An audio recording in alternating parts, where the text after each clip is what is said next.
Long ago, the Star Union spanned across the galaxy, ruling over an age of wonders. But that was all changed by the Cataclysm. Their means of interstellar travel collapsed, leaving the many cultures of the Star Union alone and abandoned. Over many generations, this isolation changed them, politically, technologically, and even genetically. Remnants of the Star Union sit on many worlds. Power plants, hydroponic farms, entertainment centers, and even hidden wonders sit dormant, waiting for new civilizations. Under your leadership, these new civilizations seek to take these fallen worlds as their own. Will you be conquerors or diplomats? Will you lead them into a new age of wonders, or drag them to ruin? Their fate, and perhaps the fate of the galaxy, is in your hands. Now prepare for Planetfall.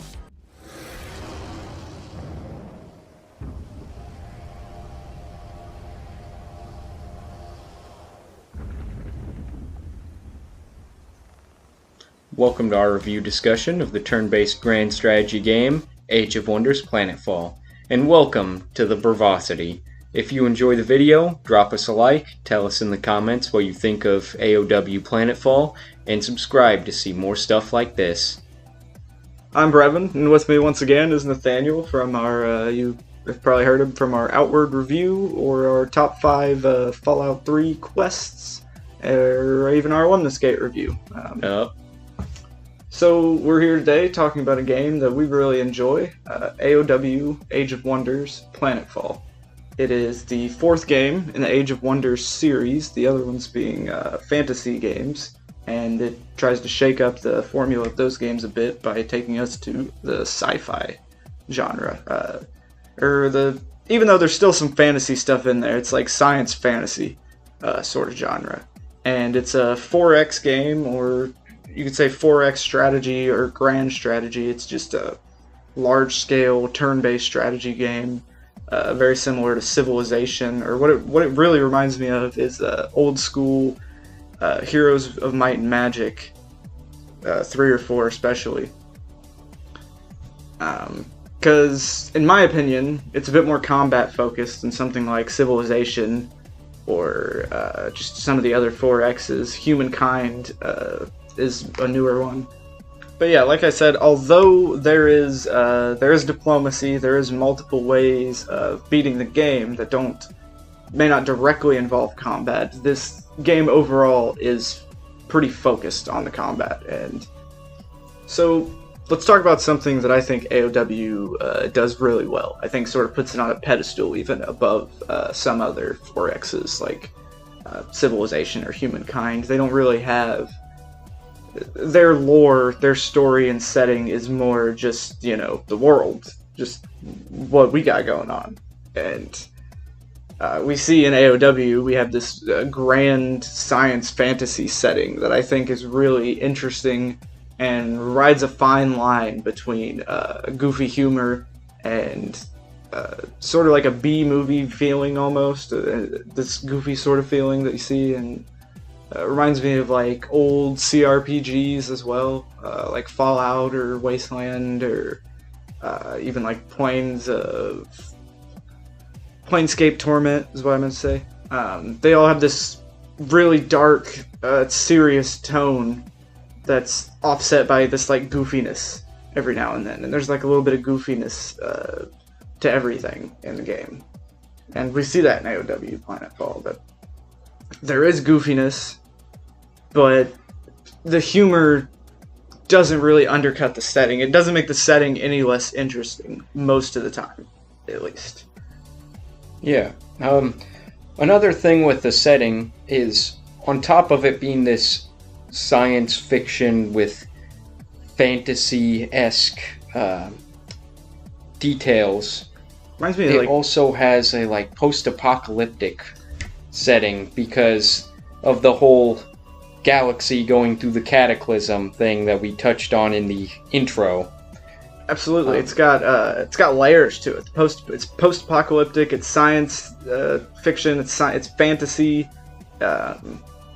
and there's a lot of things that play into that. The post-apocalypticness. You get the old relations between these new factions, like how their ancestors were related to each other and how that changes the way they are now.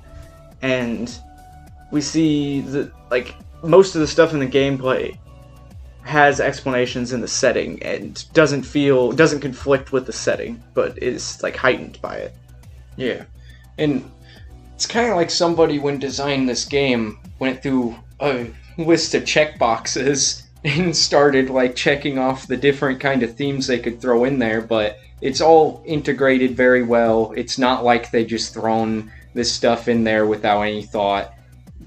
But it really does cover a very large variety of genres. And it with each of these, like, sci-fi tropes it goes into, though, or maybe fantasy tropes sometimes, it puts, like, a unique spin on each of them. Like, yeah. Like, here's the Borg with the the assembly. Here's this big robotic cyborg force that's trying to assimilate entire populaces into itself. And, you know, the twist is they have, like, some of them have, like, biker stuff, and they really, like they look like zombies and stuff like that. And yeah, like, you have the Zerg type race, the insect race that breeds, mainly, but melee focused. Yeah, but they're the unique spin I see on that is that they're bipeds, and that they aren't, like, mindless. Like, they have their mind power. Yeah, they have psionic powers.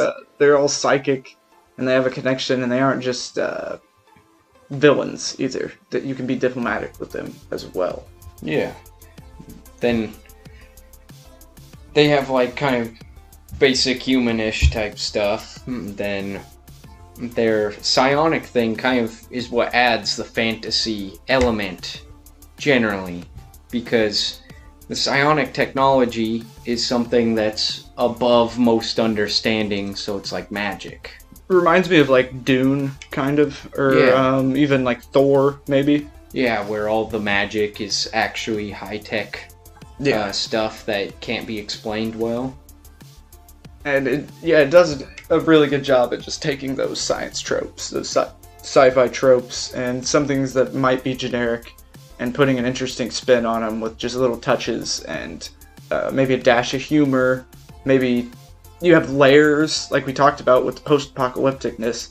And so, like, you have this faction that may seem somewhat generic, but they have this backstory with what they were before with the post-apocalypticness. Like, we have sci-fi Amazons. Yeah. And before the Great Collapse, the Cataclysm, they were all, like, scientists, biological and genetic scientists. And they slowly got turned into that. And we have, like, a history with all of them.